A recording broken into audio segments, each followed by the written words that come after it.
All right, now the Homer's Odyssey is sometimes described as a sequel to the Iliad, and in large part, I think that's true.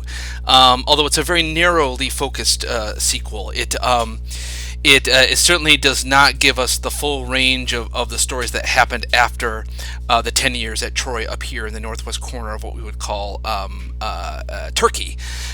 Certainly lots of these other stories about what happened to other Greeks and comrades of Odysseus are mentioned, alluded to. They sometimes intersect with the plot.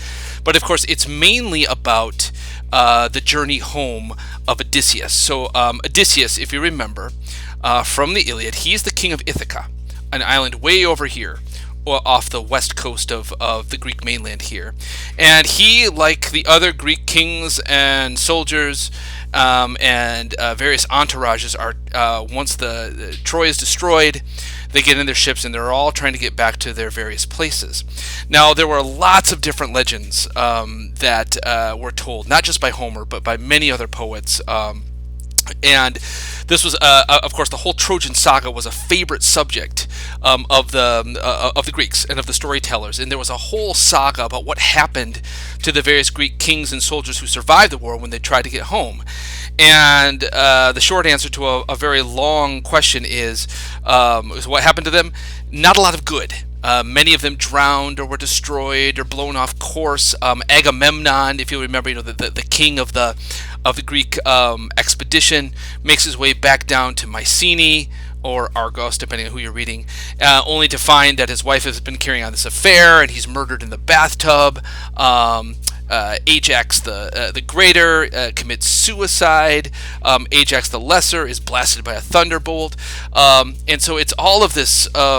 It's a very typical kind of Greek story, in that the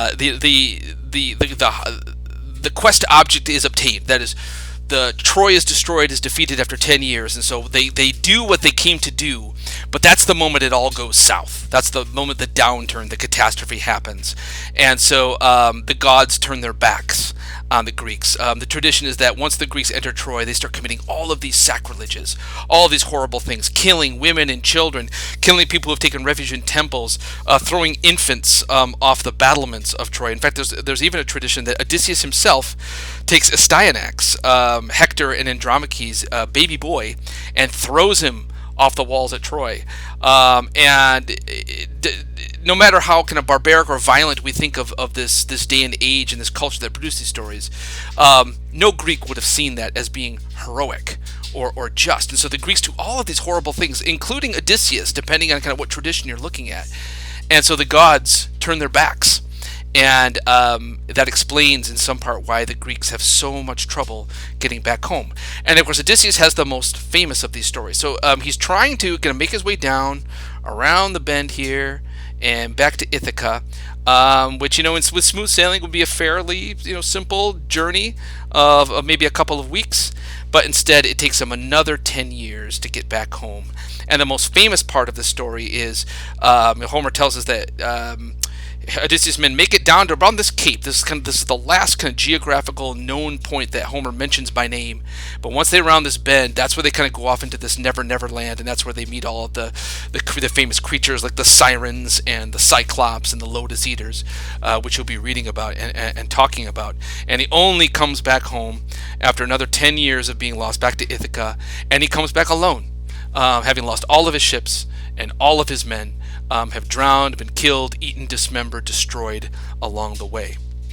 Now, if you remember, when I came to your class and I talked about the beginnings of the intro to the Iliad, I put up the intro lines to the Iliad, and I called your attention particularly to the very first word of the Iliad, which in Greek is menon, rage, and I suggested to you that you can use that word more or less as kind of a guiding signpost, benchmark, thematic word for the entire epic.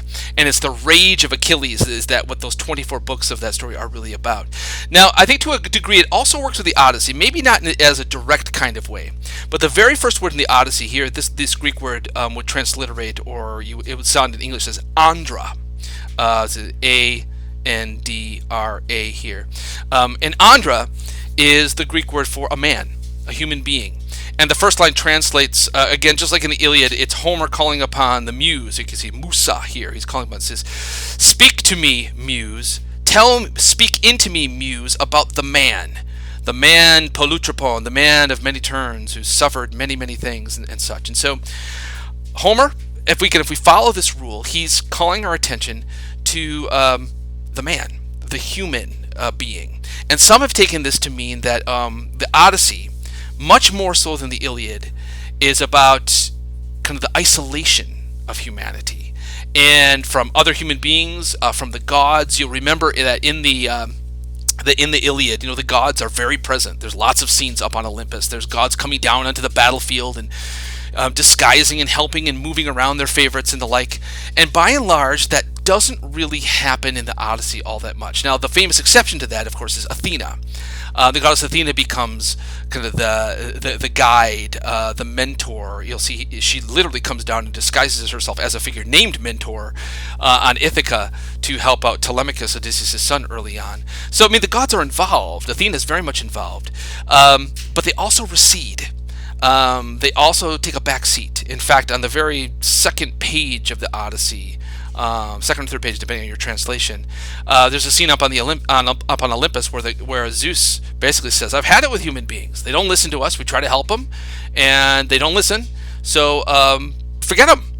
And it's for the most part, so the gods kind of recede, and it's kind of left to Athena to pick up the pieces. So could Andra mean? Think of one thing you could think about. What does that mean? What does it mean that this focus on the human being, the isolated human being, the relationships of human beings? What again is Homer trying to say about humanity in this poem? The place of humanity in the world, in relationship to the gods, in relation to each other. What makes a human life worth living? I think that's something that the Odyssey, that Homer here is very interested in. So now I just have a few things that I think would be worth looking at and thinking about as you read the Odyssey. So first of all, I've already alluded to this. What is the role of the gods? How does it compare to the Iliad? How have the gods kind of taken their hands off the wheel to some degree? And how does that change the story? How does that change kind of notions of meaning and purpose? If the gods remove themselves from the story, where do you find meaning? Where do you find purpose if the divine aren't interested anymore? And so on the heels of that is, what makes an action moral in the Odyssey? How do you judge what's right and wrong? What's heroic? What's not heroic? Is it self-evident? Is our idea of what's moral similar to what the ancient Greeks would have found as moral? And how do you come to that kind of conclusion?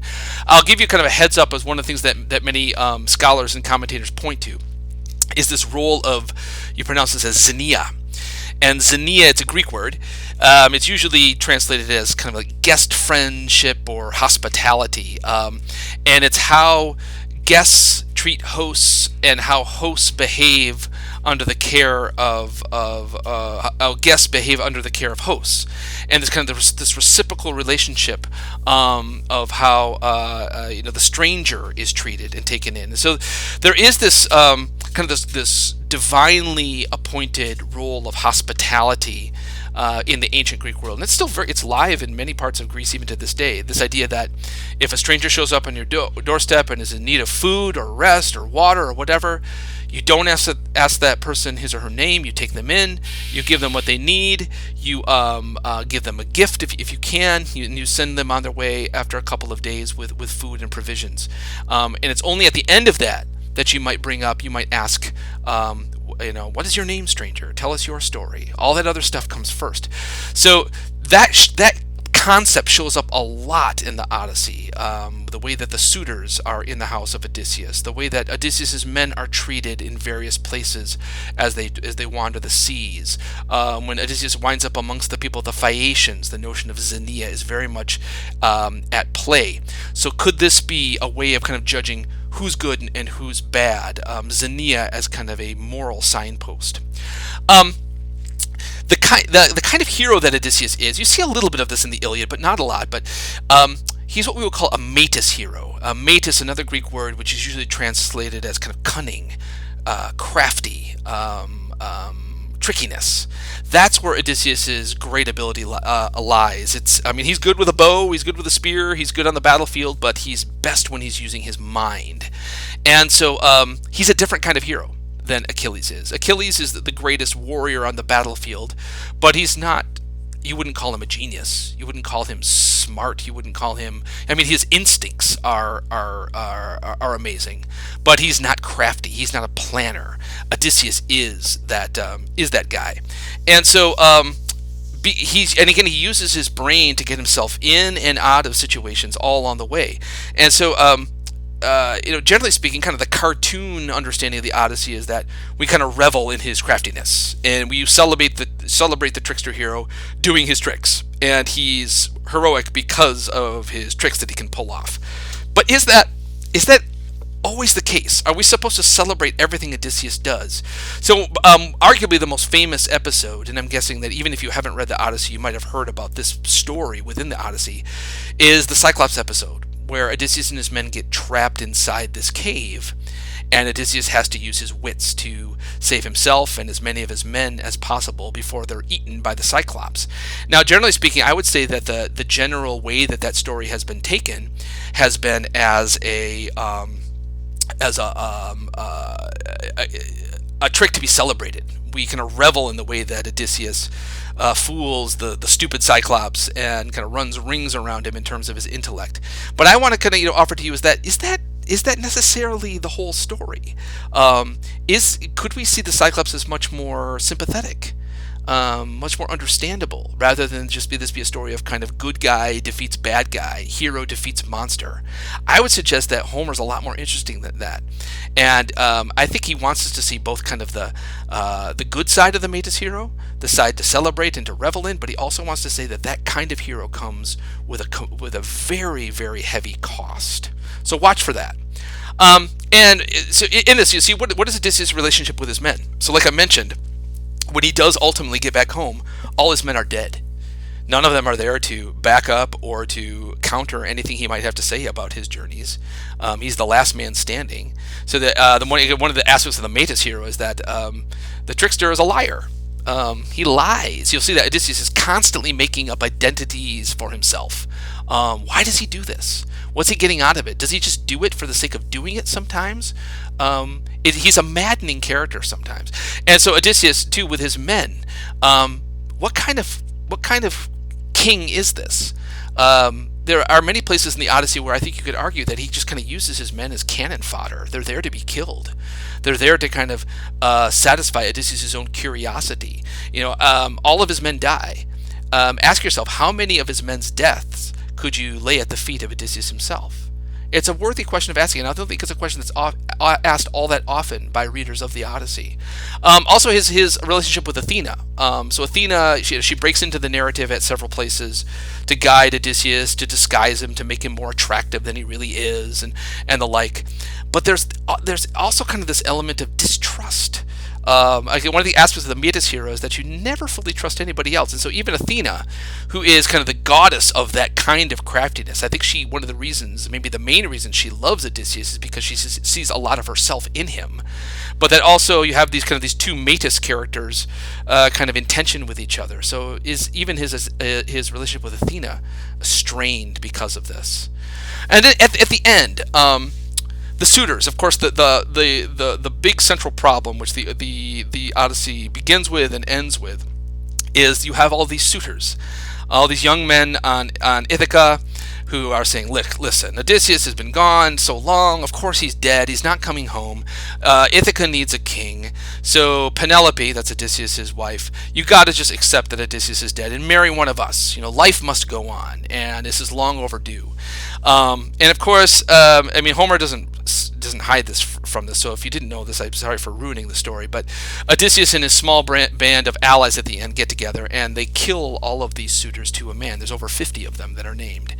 And I think generally speaking, the usual way that this is taken is that yes, the suitors are the bad guys and they get what's coming to them. How dare they try to overtake Odysseus' house? And how dare they do what they do at Odysseus' house? And I will say there's good reason for reading the story in that way, but here, like with the Cyclops episode, I think it's worth asking yourself, is it entirely just? When you look at how Odysseus handles the situation, the way that he dispatches with the suitors, all of them. Is this just? Is this right? Does he handle this in the best way? We meet a lot of these suitors. We get to know them personally in many ways. Are they all kind of the same? Or are some more sympathetic than others? I mean, they all get the blade of the sword, they all get the shaft of the arrow at the end, but do they all deserve it? Could there be a more nuanced way to look at this? And that Homer wants to see, yes, we see the justice in a king coming back and taking what is justly his, but we also see the tremendous bloody and awful cost to this at the same time.